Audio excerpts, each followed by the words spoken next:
But you can go look at the kids that I've worked with who are 40 years old today and younger, and you can see differences made in individual lives. I don't do what I do because I want any particular glory. I do what I do because it's my values and it's what's right. Thank you. Is there a question on my right? If you'll state your name for the audience, and you have 30 seconds to make your comment and or your question. My name is Herman Cain. My question is about Please speak up. I can't hear you. Testing, 1, 2, hello. My name is Harvey Rothman. My question is essentially about the Second Amendment. How do you all feel about people's rights to own firearms and ammunition without being regulated or having to be on some list that the government can come and find if the government decides it wants to do that? Thank you. This question, we start this round with Mr. Melendez, then Mr. Nieves, Mr. Long, and Mr. Oxner. Mr. Melendez. I'm leery of a society that doesn't allow its people to bear arms, and the only one that bear arms is the government. No, within our Constitution, it even says that we have a right to overthrow our government if they don't do the right thing. And so I believe in protecting our Second Amendment rights. Most people agree, including attorneys, that our Miranda rights are important, but it wasn't the second. Immediately following the freedom of speech was our right to bear arms, and every American has a right to that protection in the Constitution every single day. And that's why we have felons not qualified for that. You know, if somebody's not an honorable citizen, they're not going to have that right to bear arms. But somebody who's legal, somebody who pledges allegiance to their fellow citizens, they shouldn't be abridged by that right. And one thing I tell you right now, folks, in this district, with a lot of Hispanics, people are concerned, you know, which way are they leaning? Most Hispanics I speak to are pro-Second Amendment as well. So I'm not going to sit here during a primary say I'm pro-Second Amendment and then in a general election fighting grace and switch that position. That is not the case. The majority of Latinos are pro-Second Amendment, and as I mentioned before, it comes before the Miranda rights and every other right that we see in the Constitution beyond the freedom of speech. And that is a right that I will fight to protect in every which way that I can possibly. Thank you. Mr. Nieves? I believe in the Second Amendment. I don't believe in stamping ammunition or creating time-sensitive ammunition. I believe that our Constitution speaks for itself. I mean, that's pretty much it.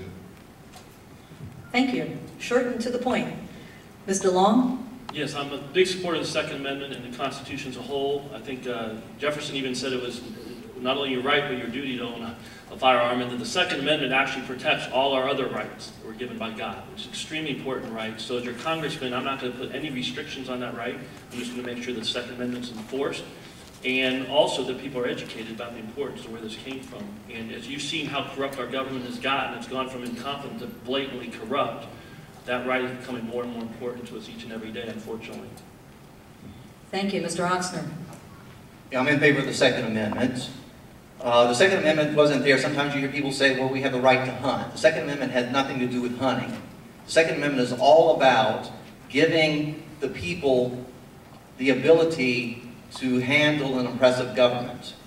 And I'm a little radical on the Second Amendment. I even have issues with the registration of firearms. So one of my favorite movies is Red Dawn. If any of y'all said Red Dawn, first thing that happened, the new government came in, found out who had the guns, and took the guns from them. I am very pro-Second Amendment and even a little radical on that. Thank you. Do you have a follow-up for that? Are you satisfied? Okay. Do we have another question from my left? Please state your name for the audience. Yes, my name is Carol Hartman, and the question, of course, is for all of you, and thank you for coming. If you have the power to change 3 things in Washington, what would they be and why? Ooh. I think we're going to take more than a minute and a half on this. I'll probably go back and just do a 30-second rebuttal for everybody because this is going to be a long one. Okay, we start with Mr. Long, then it'll be Mr. Melendez, Mr. Oxner, and Mr. Nieves. The number one thing this country needs to do, to me, is absolutely abolish this tax code. This tax code takes billions of hours to comply with it. It sends trillions of dollars out of our economy and chases many big businesses away. It makes it hard to start a business, impossible to grow a business. And then you wonder why you got a $16 trillion national debt and 43 million people on food stamps and nothing happening. It's insane. This only thing that this tax code does is help career politicians raise money from a bunch of lobbyists to send it in D.C. and concentrate power in Washington, D.C. Why you want to have a tax system that the legal immigrants pay nothing into, the underground economy pays nothing into, and have a smaller and smaller burden put on the backs of business in this country, and then wonder where the jobs are, makes no sense. So I'm a big proponent of the fair tax. That's why Herman Cain supporting the campaign, as I said before. I love his 999 plan. The fair tax is simply a national sales tax. We're all treated the same, no compliance cost. It allows Americans just to go create jobs and products and services that are the best in the world. The 999 plan basically does the same thing. Gets rid of payroll taxes, capital gains taxes, which of course the fair tax does as well. So employees take their whole paycheck home, puts you at a 9% personal tax, 9% corporate tax, and as a 9% sales tax, once again, we want illegal immigrants, if they're going to be here, they should be paying something to the tax code. They shouldn't have preferential treatment over the tax-paying citizens. I'll do that. I'll balance budget amendment to the Constitution, and maybe it would be nice if actually the federal government honored the Constitution and enforced it by maintaining a very limited role in our lives. And that's, like I said at the beginning, give you a great military, secure the borders, take great care of your veterans, and give us a national energy policy. I'm going to come back. We're going to give you a chance to come back, but I want to give everybody a minute and a half, and then we'll go back around. Thank you. Mr. Melendez. A balanced budget, a line item veto, and elimination of all the federal agencies that are overlap or duplicates in nature. The House Oversight Reform Committee, led by Representative Dara Issa, who's somebody I look forward to, identified over hundreds of agencies that are completely redundant, that overlap, that provide nothing for our American citizens. Because when we talk about reducing the size of government, because that's what we do when we balance a budget, we're going to reduce our spending in order to get there. We're going to not hurt the poor and the Social Security like everyone is talking about. There's actually a little black book that was created by Senator Coburn, who's a doctor from Oklahoma, and he identified all these agencies that produce absolutely nothing. And what they do is they slow down the process. If you're an average citizen who has a problem with the federal government, and next thing you know, they have to go to 4 or 5 different agencies to get an answer, all it does is muddy the water, slow everything down. So, and again, a line item veto, that's how you reduce the pork barrel spending. Because if the president has the ability, well, I don't know if this President Obama would use a line item veto very often, but a conservative president would actually be able to eliminate the pork barrel spendings. Because these earmarks are going to continue to happen. Congressmen don't know how to control themselves. But if the president has the ultimate ability to sit there and say, that's not valuable, and if we can have a balanced budget to be able to sustain ourselves in the future, because a balanced budget doesn't protect us in the immediate term, it is something where every future Congress won't be able to overstep themselves, and those are the 3 things that I think would reform government immensely. Thank you. Mr. Oxner?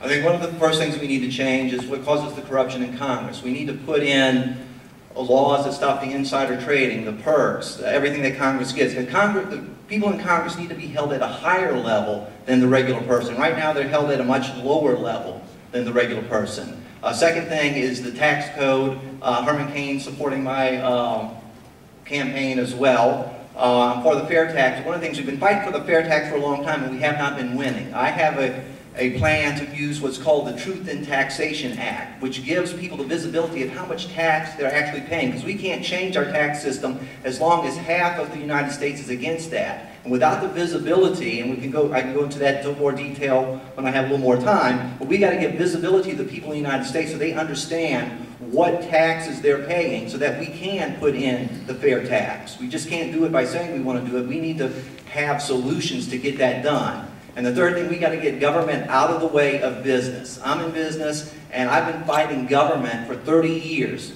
You know, it's tough enough to fight your competition, but you have to fight the government as well. And we're in a global economy, and if our companies are busy fighting the government, they can't fight the foreign companies, and that's why our jobs are leaving this country. I understand that. I work in the global economy, which no one else on this table does.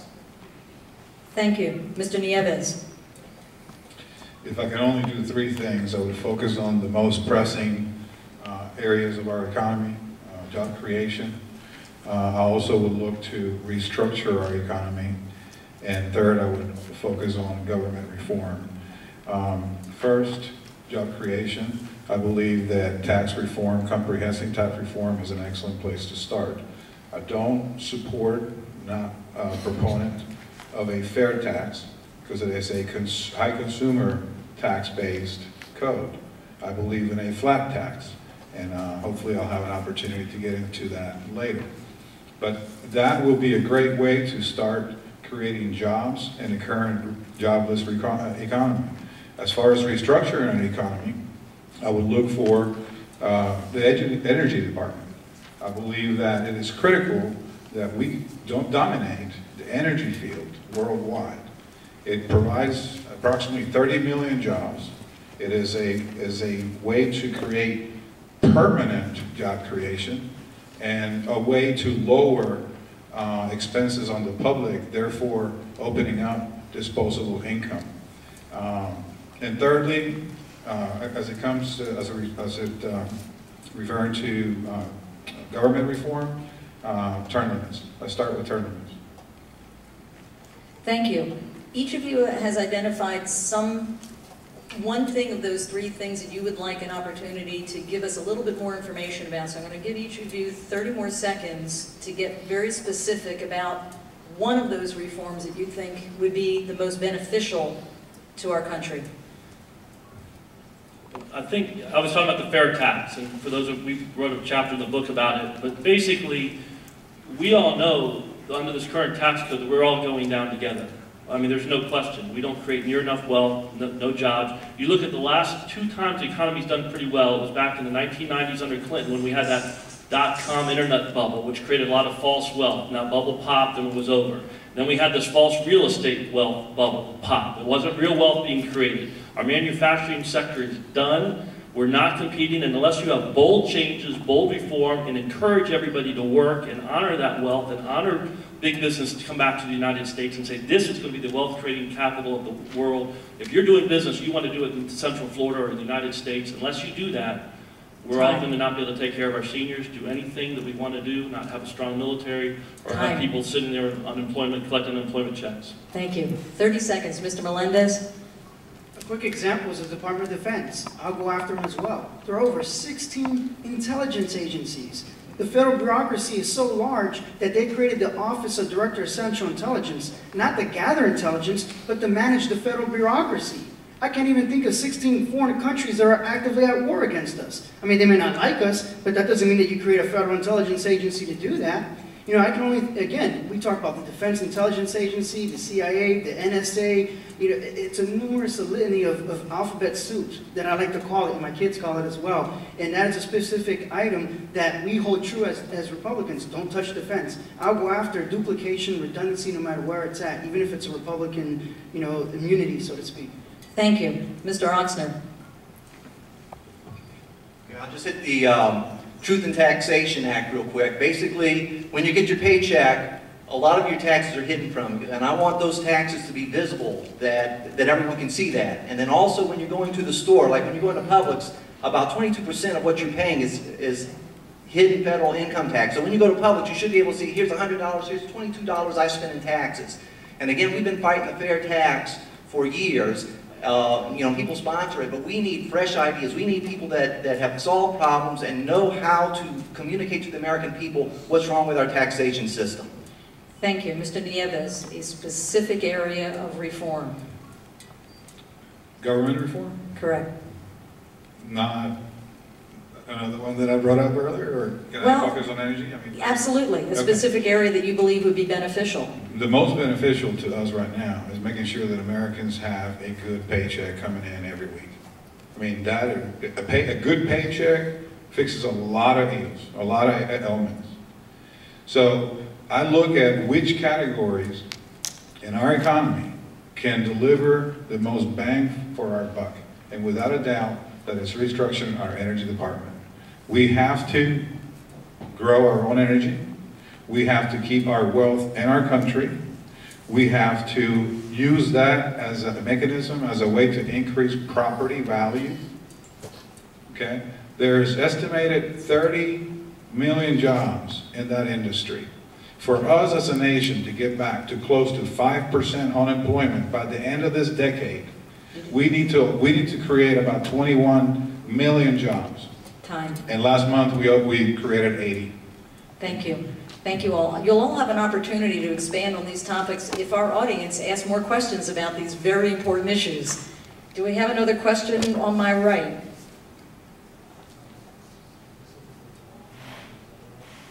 No, the questions have to go to all of the candidates. Okay? Please make your way to the microphone, state your name for the audience.